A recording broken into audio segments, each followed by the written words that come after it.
Welcome back to Davos, Switzerland. We're live inside the Congress Center at the World Economic Forum, the 50th annual meeting, and we're joined by Stephanie Linnartz from Marriott International, the Group President for Operations and Technology. Thank you so much for joining us. Thanks for having me. Well, I love that you have technology in your title, because when I stayed at Marriott, I've noticed that you all have really gotten the tech game down. So I'm just curious, though, how is tech driving the business? What are the opportunities that you're seeing?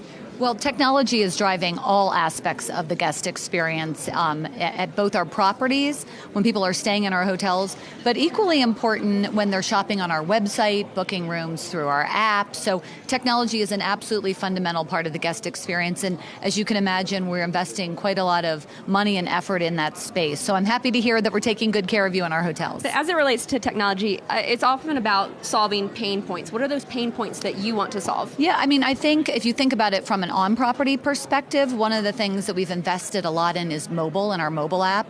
So, for example, you can now use your phone to check in and check out of a hotel. You can use your phone as a key to go right to your room.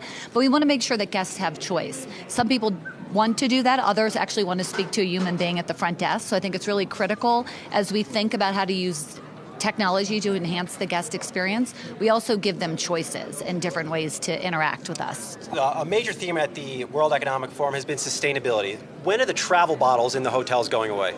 Well, we actually made a big move last year to get rid of all of our single-use plastic, so the tiny bottles of shampoo and conditioner, and move to the larger recyclable containers that are in our bathrooms that, again, will make a big difference in terms of reducing the amount of plastic that goes into landfills. As a matter of fact, we will eliminate over 500 million tiny bottles, close to 2 million pounds of plastic as a result of that move. And I think we also, before that, got rid of straws and this plastic stirrers. So I think it's very important as a travel company, we do our part to figure out how we can make travel more sustainable. Do you think we're just going to the point where consumers bring their own stuff to hotels? I think there's some of that. I think some consumers, I do sometimes bring my own stuff, but I think many people don't. And so, again, this gets back to choice. If people want to bring their own stuff, that's fine. But if they're going to be using our shampoo, our conditioners, our amenities, we want to make sure that they're as environmentally sustainable as possible. But it also sounds like there's a business case to sustainability, because you're eliminating waste. Is there a business case, and what is that you see? Yeah, I mean, I think, you can reduce cost at the same time as improve the environment. So things like reducing our water usage through making sure that we have certain valves in our toilets so you'll use less water. Making sure a big effort for us is reducing food waste. Interesting fact about waste, 60% of the garbage in a hotel is food waste. And we have a goal by 2025 to reduce our food waste by 50%.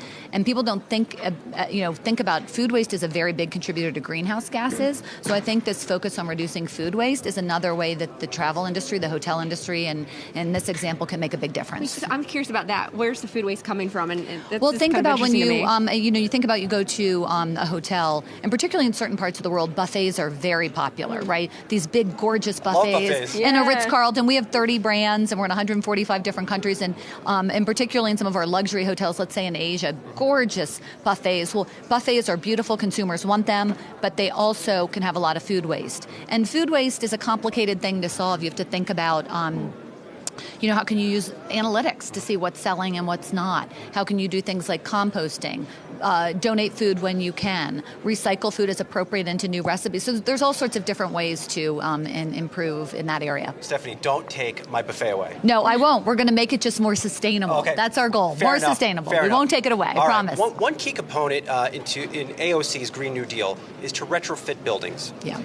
I've talked to a lot of building managers, and they say it's not feasible to retrofit these buildings. How would that impact the bottom line of a company like Marriott? Yeah, I mean, this is not my area of expertise. I'm more on the consumer side, but I do think that there's opportunities to, well, particularly for new builds, by the way. That seems like an easier one, right, to tackle. They come out green, right? They come out green, right. But then how do we take hotels that we're renovating and make them more sustainable? I think there's a business case to be made in terms of, in many cases, reducing costs, but I think there's a top-line business case, too, because consumers, more than 60% of consumers will either boycott a brand or choose a brand because they're doing the right thing, taking the right stand on a social issue, caring about the environment, particularly millennials and younger consumers, but not only. So I think there's a top-line case to be made if we can make sure people understand that we have very environmentally friendly hotels. I believe we'll get more top-line revenue too, and there's a business case on that side as well. I think it's really interesting because you just brought up millennials and the younger generation, and you said 60%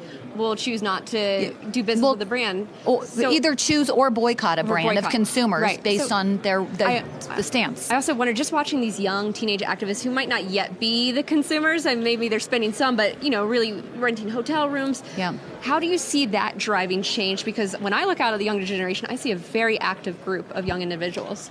Right. I mean, this is a really important consumer segment for us. Of course, we welcome all consumer segments, all age groups in our hotels. But the other thing about our space is that we do have 30 brands ranging from Ritz-Carltons and St. Regis and W's and Sheraton's and Marriott. And we also have brands in the more affordable space, such as Courtyard and Element and Moxie, hip brands that are very relevant to millennials. And so I think we're able to appeal to that consumer base through brands that really resonate with them. And also, again, a big focus on sustainability. Real quickly, best travel hack. Best travel hack, I'd have to say, is get yourself a really, really good charger that can take all different types of electronic equipment and bring that around the world. Couldn't help myself. Yeah, there you go. All right. Well, Stephanie Linnartz of Marriott International, thank you so much for joining us. Thanks for having me.